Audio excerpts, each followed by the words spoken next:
Hello అండి, hi, నమస్తే, welcome back to our channel భూమి ట్రెండ్. ఈరోజు నేను చేయబోయే రెసిపీ వచ్చేసి చిల్లీ చికెన్ అండి. గ్రీన్ చిల్లీతో చికెన్ ఎలా ప్రిపేర్ చేసుకోవాలో ఈ వీడియోలో నేను మీకు చూపిస్తాను. ముందుగా మనం చికెన్ని నీట్గా వాష్ చేసుకోవాలండి.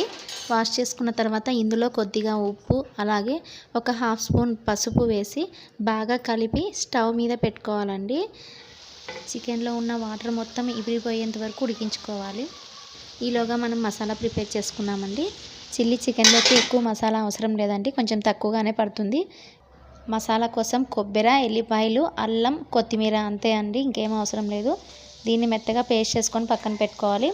అలాగే గ్రేవీ కోసం మనం ఇక్కడ ఒక 2 మీడియం సైజ్ ఆనియన్స్, అలాగే ఒక టమోటా ఫ్రై చేసుకొని పేస్ట్ చేసుకోవాలండి. ఇక్కడ మనం చేస్తున్నది చిల్లీ చికెన్ కాబట్టి మనకి కారం పొడికి బదులు పచ్చిమిరపకాయలు పేస్ట్ చేసుకోవాలండి. నేను ఇక్కడ చికెన్ని క్వాంటిటీని బట్టి పచ్చిమిరపకాయలు పేస్ట్ చేస్తున్నాను అనమాట. కొంతమంది కారం ఎక్కువ తినే వాళ్ళు ఉంటారు, సో అలాంటి వాళ్ళు ఎక్కువగా వేసుకోవచ్చు. ఇక్కడ చూడండి, చికెన్లో వాటర్ మొత్తం ఇమిడిపోయింది. సో ఇప్పుడు మనం స్టవ్ ఆఫ్ చేసుకొని కర్రీ చేయడం కోసం ఇంకొక కడాయి పెట్టేసుకున్నాం అనమాట. కర్రీ మంచి ఫ్లేవర్ వచ్చేలాగా ఇందులోకి నేను బిర్యానీ ఆకు, మరాఠీ మొగ్గ, అలాగే దాల్చిన చెక్క, లవంగా ఇవన్నీ వేసానండి. ఇవి కొద్దిగా ఫ్రై అయిన తర్వాత మనం ఇందులోకి కొత్తిమీర మసాలా వేసుకోవాలండి.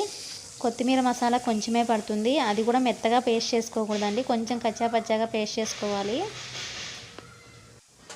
ఇది కొంచెం ఫ్రై అయిన తర్వాత మనం మిక్సీ పట్టి పెట్టుకున్న పచ్చిమిరపకాయల పేస్ట్ ఉంటుంది కదండి, అది కూడా ఇందులో వేసేసుకొని బాగా కలపాలన్నమాట. ఒక 2 మినిట్స్ అయిన తర్వాత ఇందులోకి కొద్దిగా పసుపు వేసి మరొకసారి కలుపుకొని తర్వాత ఇందులోకి కొద్దిగా వాటర్ కూడా యాడ్ చేసుకోవాలండి. వాటర్ ఎందుకు యాడ్ చేస్తున్నాము అంటే మసాలా పచ్చివాసన పోయేంత వరకు వాటర్లో బాగా ఉడకనివ్వాలి. చిల్లీ చికెన్ చాలా టేస్టీగా ఉంటుందండి, మీరు కూడా తప్పకుండా ట్రై చేయండి. ఇక్కడ నేనైతే వాటర్ వేసేసి మూత పెట్టేస్తున్నాను అండి. సో ఒక 5 మినిట్స్ అయిన తర్వాత మళ్ళీ మూత ఓపెన్ చేసి చూస్తే ఇలా ఉడుకుతూ ఉంటుంది. సో ఇలా ఉడికేటప్పుడు మనం ఆల్రెడీ ఉడికించి పెట్టుకున్నాం కదండి, ఆ చికెన్ మొత్తాన్ని ఇందులో వేసుకోవాలి. చికెన్ మొత్తాన్ని ఇందులో వేసుకున్న తర్వాత ఈ వాటర్ అంతా ఇమిడిపోయి చికెన్ బాగా టేస్టీగా వచ్చేలాగా ఉడికించుకోవాలండి. చూడండి, చికెన్ చూస్తూ ఉంటేనే ఎంత కలర్ఫుల్గా కనిపిస్తుందో, పిల్లలు అయితే చాలా ఇష్టపడతారండి ఇది. సో ఇప్పుడు నేను దీనిపైన మూత పెట్టేస్తున్నాను. ఈ పచ్చిమిరపకాయల పేస్ట్ అనేది అందులో ఉన్న స్పైసీనెస్ అనేది ఈ ముక్కల మొత్తానికి బాగా పట్టాలండి. అప్పుడప్పుడు చికెన్ని కలుపుతూ ఉడికించుకోవాలండి. అప్పుడైతే ముక్కలు పైనవి కిందికి, కిందివి పైకి బాగా ఉడుకుతాయి అన్నమాట. ఇక్కడ చూడండి, చికెన్ మొత్తం ఎలా ఉడుకుతుందో. ఒకసారి దీన్ని మొత్తాన్ని మళ్ళీ కలిపి మనం దీనిపైన మూత పెట్టేసుకుందాము. ఇప్పుడు ఇందులో ఉన్న వాటర్ మొత్తం కూడా తగ్గిపోయిందండి, చికెన్ కూడా ఆల్మోస్ట్ ఆల్ ఉడికిపోయింది. సో ఇప్పుడు మనం ఫైనల్గా ఇందులో ఆనియన్, టమోటా పేస్ట్ని యాడ్ చేసుకోవాలండి. ఈ టమోటా పేస్ట్ ఎందుకు వేస్తున్నామంటే గ్రేవీ చిక్కగా రావడానికి, అలాగే టేస్టీగా ఉండడానికి. ఈ టమోటా పేస్ట్ యాడ్ చేసిన తర్వాత చికెన్ మొత్తాన్ని బాగా కలుపుకోవాలండి. ఒకసారి బాగా కలుపుకొని మూత పెట్టేసుకోవాలి. ఇంకా ఇందులో వాటర్ యాడ్ చేసిన అవసరం లేదండి, ఎందుకంటే ఇప్పుడు మనం దీనిపైన మూత పెట్టేసుకొని ఒక 5 to 10 మినిట్స్ వరకు ఉడికించుకుందామండి.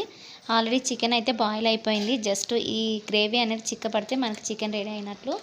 చూస్తున్నారు కదా, ఇక్కడ ఒక 5 మినిట్స్ తర్వాత ఈ గ్రేవీ మొత్తం ఇలా చిక్కగా అయిపోయిందండి. మనకు చికెన్కి కూడా బాగా పట్టేసింది అనమాట. అంతేనండి, మనకు చికెన్ రెడీ అయిపోయినట్లే. సో చిల్లీ చికెన్ ఎలా ప్రిపేర్ చేయాలో సింపుల్ ప్రాసెస్లో మీరు కూడా చూసారు కదా, మీరు కూడా తప్పకుండా ట్రై చేయండి. ఎలా వచ్చిందో నాకు కామెంట్ చేయండి. ఈ వీడియో మీకు నచ్చినట్లయితే లైక్ చేయండి, షేర్ చేయండి. కొత్త వాళ్ళు ఎవరైనా ఫస్ట్ టైం నా ఛానల్ చూస్తూ ఉంటే please subscribe my channel. Thanks for watching.